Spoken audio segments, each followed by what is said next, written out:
शाम के समय पूरा बाजार रोशनी से नहाया हुआ था। रंग बिरंगी लालटेनें आसमान में तारों की तरह झिलमिला रही थीं। भीड़ के बीच अकेली चलती अनाया की बड़ी बड़ी आंखों में उत्सुकता चमक रही थी। तभी उसकी नजर एक अजीब से चमकते स्टॉल पर पड़ी, जो बाकी दुकानों से अलग था। नीले चोगे में लिपटा एक रहस्यमय व्यापारी उसे देख मुस्कुराया। उसने अपनी हथेली खोली। उसमें एक सुनहरी नीली रोशनी से चमकता कंपास घूम रहा था। यह रास्ते नहीं, राज दिखाता है, व्यापारी फुसफुसाया। अनाया का दिल जोर से धड़का। डरते डरते उसने कंपास छुआ और अचानक उसकी उंगलियों में गर्म जादू दौड़ गया। घर पहुंचकर जब रात गहरी हुई, कंपास अपने आप चमकने लगा। उसकी सुई खिड़की के बाहर फैले काले जंगल की ओर कांपती हुई मुड़ गई। अनाया की सांस अटक गई।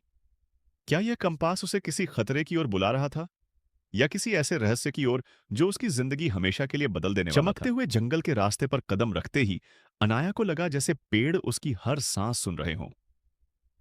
चारों ओर उड़ते जुगनू आसमान में तारों जैसे नक्शे बना रहे थे।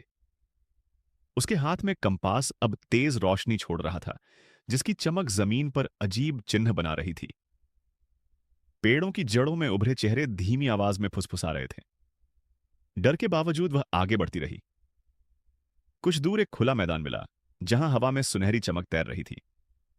बीचों बीच एक रहस्यमय तालाब था। उसमें आसमान नहीं, बल्कि तैरते हुए द्वीप दिखाई दे रहे थे। अनाया झुकी। पानी में उसे अपना ही दूसरा रूप दिखा। कांपते हाथों से उसने जैसे ही पानी छुआ, तालाब के भीतर घूमता हुआ प्रकाश द्वार खुल गया। कंपास बुरी तरह कांप उठा। अगले ही पल उसने छलांग लगा दी और दुनिया एक चमकते अंधेरे में बदल गई।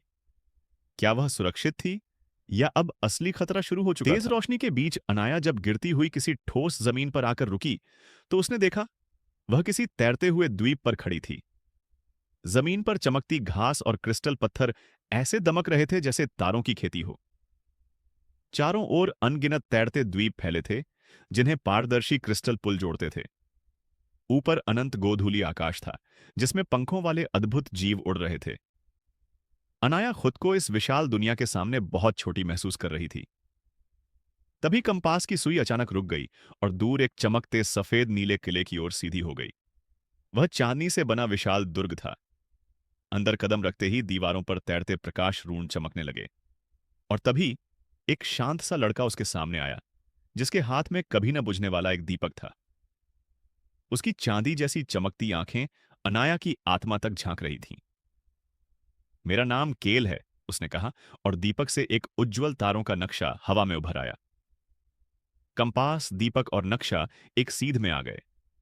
दोनों क्रिस्टल पुल के किनारे खड़े थे। नीचे अनंत आकाश, आगे अनजाना रास्ता। और पहली बार अनाया को लगा उसकी असली यात्रा अब शुरू होने वाली है। चमचमाते तारों की तरह चमकता समुद्र उनके सामने फैला था। हर लहर में आकाश झिलमिला रहा था। तभी उनके पैरों के नीचे एक क्रिस्टल की नाव बन गई। जैसे ही उन्होंने आगे बढ़ना चाहा, पानी में उनके डर उभरने लगे। अनाया ने खुद को अकेले, खोया हुआ देखा, और केल ने अपने खोए परिवार की परछाइयां।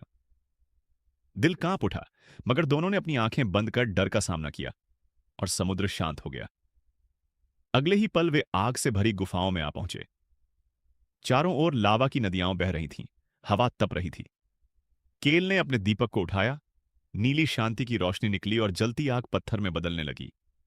अनाया कंपास की चमक के सहारे जलते पुल पर संतुलन बनाकर आगे बढ़ी। फिर आया बर्फ का भूल भुलैया। समय जमी हुई सांसों की तरह थम गया था। बर्फ के पुतले फुसफुसाकर पहेलियां पूछ रहे थे। अनाया ने जमी दीवारों पर चमकते रूंड सुलझाए और रास्ता खुलता गया। एक प्राचीन वेदी के पास दोनों चुपचाप बैठे। अनाया की आंखों में उदासी और उम्मीद एक साथ चमक रही थी। केल ने अपने दीपक को सीने से लगाया। उसमें उसके परिवार की स्मृति दमक उठी। तभी जमीन कांप उठी और अंधेरे में किसी बहुत बड़े रहस्य की सांस गूंजने लगी। क्या असली परीक्षा अब शुरू होने वाली थी? चारों रिलिक जब एक सीध में आए, तो आकाश के बीचों बीच प्रकाश की एक राह खुल गई। अनाया और केल उसी रोशनी पर कदम रखते हुए आकाश में तैरते एक अद्भुत उपवन तक पहुंच गए, जहां हर फूल तारे की तरह चमक रहा था। बीचों बीच धड़कता हुआ एक विशाल क्रिस्टल था, हार्ट ऑफ डॉन। तभी उस रोशनी से एक काली छाया उठी।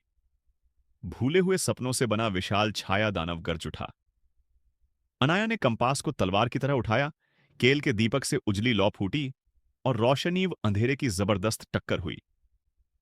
जब छाया टूटने लगी, अनाया ने उसके भीतर छुपा दर्द महसूस किया। वह राक्षस नहीं बल्कि अकेला पड़ा एक रक्षक था। तभी क्रिस्टल और तेज धड़क उठा और रोशनी ने दोनों को अपने भीतर खींच लिया। क्या वे बच पाए या अब सब कुछ बदल चुका था? तेज रोशनी के भंवर से निकलते ही अनाया ने खुद को अपने कमरे में पाया।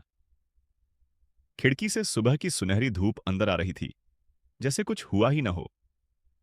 मेज पर कंपास और केल का दीपक चुपचाप रखे थे, बिना किसी चमक के। पल भर को उसे लगा कि सब कुछ एक सपना था, लेकिन जैसे ही उसने कंपास उठाया, उसकी सुई हल्की सी कांप गई। उसी पल दीपक में एक बहुत छोटी सी लौ जल उठी। दीवार पर एक जाना पहचाना साया उभर आया, वही आकृति जिसे वह कभी भूल नहीं सकती थी। अनाया का दिल जोर से धड़क उठा। क्या केल सच में कहीं पास था, या यह सब किसी नई मुहिम की पहली आहट थी? कंपास की सुई फिर से हिली और अनाया मुस्कुरा उठी, क्योंकि उसे पता था कहानियां कभी सच में खत्म नहीं होती।